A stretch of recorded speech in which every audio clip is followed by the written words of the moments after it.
Herzlich willkommen bei Wein am Limit, liebe Valinotten. Schön, dass ihr wieder dabei seid zu Mehr Spaß im Glas. Neben mir ein Mann, der für Spaß im Glas steht. Sein Name ist Hans Vinding-Diers, die skandinavische Abteilung in der Weinbranche sozusagen. Hans kommt ursprünglich, er hat einen dänischen Pass, spricht kein Dänisch, spricht 5 Sprachen, lebt zurzeit in Portugal, hat die Bodegas Noemia in Patagonien, hat lange in Italien Wein gemacht, ist in Frankreich auf die Schule gegangen, sein Vater macht Wein am Etna und your cousin is doing the Pingus wine, Peter Sissek, in Ribera del Duero. So that means you're coming from interesting background here, Hans. Yeah, my cousin is actually a great winemaker, a great source of inspiration.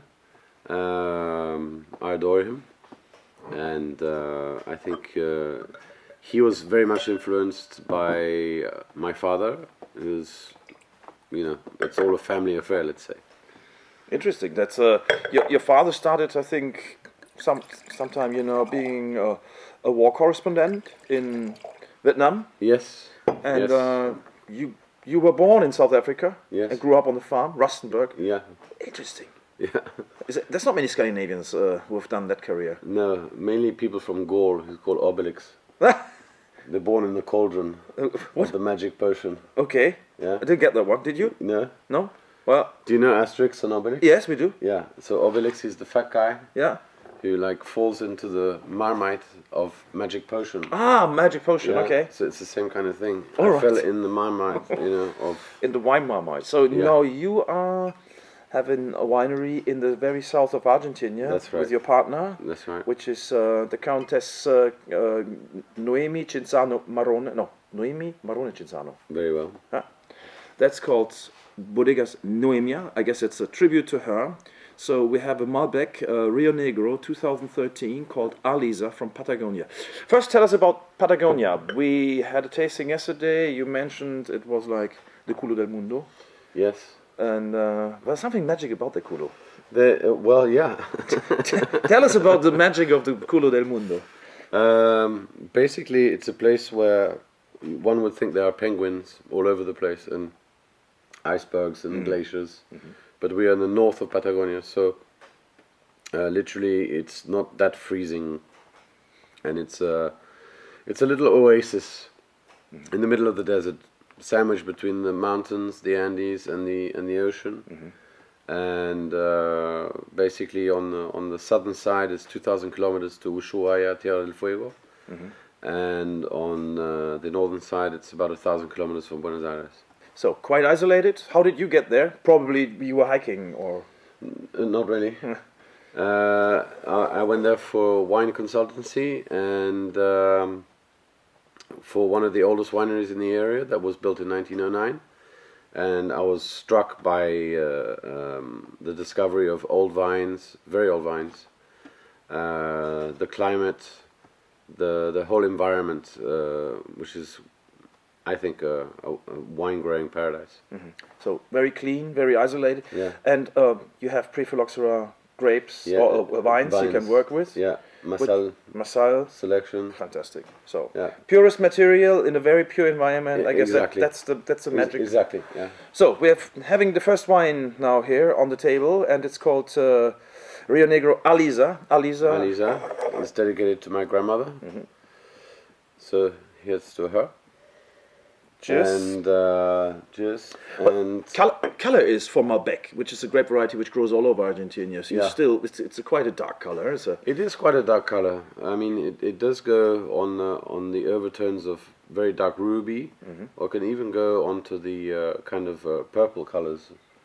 What I can see with this wine, it's clear, but still I see some limpidity in it, but a limpidity which is probably due to you didn't filter this wine. We didn't filter, exactly. No. This is unfiltered, completely as natural as possible. Basically, our property, our vines are grown organically, and we use biodynamic practices.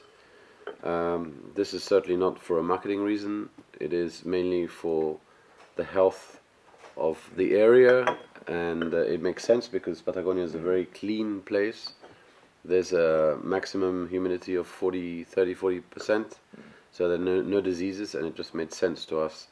Yeah, well, this is a fantastic nose. It's very bright, the nose, I'd say. It's unlike Argentinian bulldozer Malbecs can be. This seems to be very soft on the oak. It seems you're more pronounced on the fruit. I get some floral fruit, some bright cherry flavors, some spiciness. I don't want to overextend the word minerality, but there's a good core of minerality in this wine as well. And it's a wine which is very lively, and for the Malbec it's unusual. It's not like the Cahors style, which is more rustic, more tannic. This seems to be a real fresh and fruit-forward wine, but with a lot of complexity. Well, it reflects a little bit Patagonia. Patagonia is quite a sort of extreme place. Yet again, very clean, very pristine, very pure. So that is basically what comes out of it. If you respect the material you work with. There's a good deal of acidity in this wine. The tannins are there, though there's not like a robust tannins. But still, it's a wine which is quite firm. It's more for a food wine, I'd say, than rather just a drink wine, where Malbecs can be like just sipping wines. This to me is more like something which needs some food. Why are you laughing? Because basically you can drink some before food. Okay. And then you have food. And then you can get drink thirstier. it after. Okay, well, so that's your recipe, the Patagonian recipe. Well, yeah, it's just glue. So tell us a little bit about Patagonian wines in the, let's say, respect of Argentinian wines. Of what's the secret about it? I mean, it's a very small area, isn't it? It's a tiny area. It's like a little oasis in the middle of the desert. It's not on the mountainside, so it's very continental. But then again, we have a desert climate, so we have very cold nights, very, very cold nights. And warm days, a lot of luminosity, a lot of purity, really. I mean, I think that's what really transpires. But fruit as well. It's more on the fruit side than on the leathery side or animal side that some Malbecs can be in the center of Argentina. So how many wineries are you in the region? 3,000 hectares? 12 wineries. That's it? Yeah. Okay. Seems like... 12 and a half. So it seems like you don't have a lot of neighbors. I hope you get along well with them. Yeah, because we don't see each other. Okay. No, the Aliza is a lovely wine, I think, and I think you got quite good international accolades by Parkers and by Tanzer and you name it. But I mean, despite from that, I think this wine is fantastic. Shows a different way of Malbec, and I think it's very, very good with food. That's my personal. Thank you. Yeah, I agree with you. I mean, what should I say? He's sitting next to me, he's going to probably beat me up if I'm not saying nice things. No, honestly, I like the Aliza. But now we're coming to a wine I like even a slightly bit better, but it's also more expensive. And it's not necessarily that I always like the wine which is more expensive, but I think here we come to this kind of statement you can make about Patagonian wines. It's J. Alberto. It's 2013, also Rio Negro, Malbec. I guess here, I understood yesterday, intermingled with some Merlot. Yeah, tiny bit of Merlot, about 5% interplanted Merlot vines. The vines were planted in the mid-50s. They are pre-phylloxera, Massal selection. They are property vineyards. There's only 4 hectares, so it's basically annually a production of about 12,000 bottles only. That can explain the price as well. No, it's limited. It's very limited. Yeah. And it never will be more, or hopefully not less. Here, what I think when you have the color seems to be a little more dense. There is more density. We forgot. Did we say that in the Aliza there was a little bit of a dash of Merlot and Petit Verdot? Yes. I guess we did, but We here didn't say it, but we are now. But now we're doing very well. We've done it. But here you can see it's a more powerful color, I think. The J. Alberto is more macho, let's say. It's a little bit more of a masculine wine. Simply not because of the way of making it. It's just the vineyard is like that. It's always delivered slightly more masculine style. The Aliza is a little bit more on the elegant feminine style, floral. But here there's more depth. There's a lot more going on. Let's say. I would say this is a perfect example for Malbec. You get a lot of that licorice. You get a lot of that spice, black cracked pepper, but still I get some cherry, a darker cherry though, a riper cherry, and what I get still floral aspects.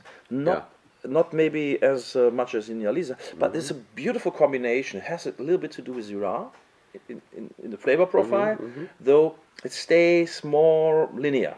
Yeah. While the Syrah maybe goes a little bit like a, huge, how do you say when you have lots of flowers, an arrow of flowers. A flower shop. Yeah, here it's more, one flower, really precise. Yeah. This is fabulous. I love this wine. Violets.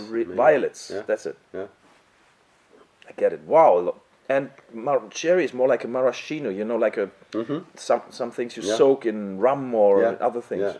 Almost like liquor cherries. More complexity in here as well. And there is a dryness, a freshness, a purity, and it's really long. This is a fucking wine. I'm sorry. Is anybody watching that? I hope not. No, I like this wine. I have to say, this is to me like what I could see like when you fall in love with Patagonia. This is a style which can't be produced anywhere else in the world. It's really unique. Yeah, and also it's unique in its sense that we ferment it with natural yeast, its own yeast, since ever. Yeah. So that makes it original, and it's our copyright, let's say. What do the big guys say in the business about this wine? Some like us, some don't. Yeah, tell us about the guys who like you. Most of them. Why do they like you? What do they like about the wine? You mean in Argentina? Well, overall, no. Internationally? I think internationally people find that there's a lot of character to the wine. It's quite unique. It's not something that you can, if you have 10 bottles of wine, it will stand out for its own characters. And mainly freshness. That's what comes to mind. Freshness, vibrance. You can also see the color kind of really sparks at you, and that's very very attributed to the climate over there, with the very clear luminosity, the pristine air, very clean water, poor soils, so it's not overly heavy wines. What do people say who don't like the wine? What is there? What have they said about? I mean, it would be interesting to know. Because of course, you cannot satisfy everyone, and it's good to know what people. Absolutely. But no one's ever not liked it. Okay, but you said I'm there serious. are. Okay. No. I meant when I meant that people might not like the idea that we make this kind of wine in Patagonia. All right. Why? Because we competition. Okay. Yeah, but Patagonia is so small. You guys should. Well, in Argentina, I mean. Mendoza is the main area, the wine growing area. 80% or 90% of the whole crop. And they kind of they all respect it, and I respect them absolutely 100%. But they kind of I think sometimes a bit envious of the elegance and freshness. Okay, which they can't have. But that's fine. To climate that's okay. Yeah. They make wines that are on a different profile, and I'd say in reality, if people think of Argentina, they think of Mendoza, and nobody thinks of Patagonia. That's it. If they hear of Patagonia, they say, that sounds interesting.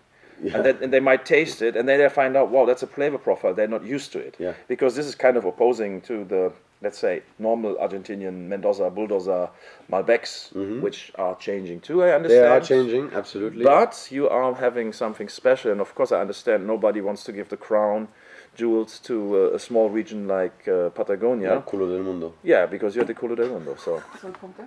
And we have to give Soulpunkte here. They give I rate. I have a. You like points, don't you? Oh, I love them. Yeah, I sit right next to you. Okay, we can sort it out later. We sort it out afterwards. But to me, I have 6 soul points, which is the highest rating would be 6. And I know you produce some other wines, so you will not get a 6 on either of one of them. I hope you're fine. Though, yes, I am. Though I really like the Aliza, and I give it 4.5, which means like it's an extraordinary wine. It's very good drinking.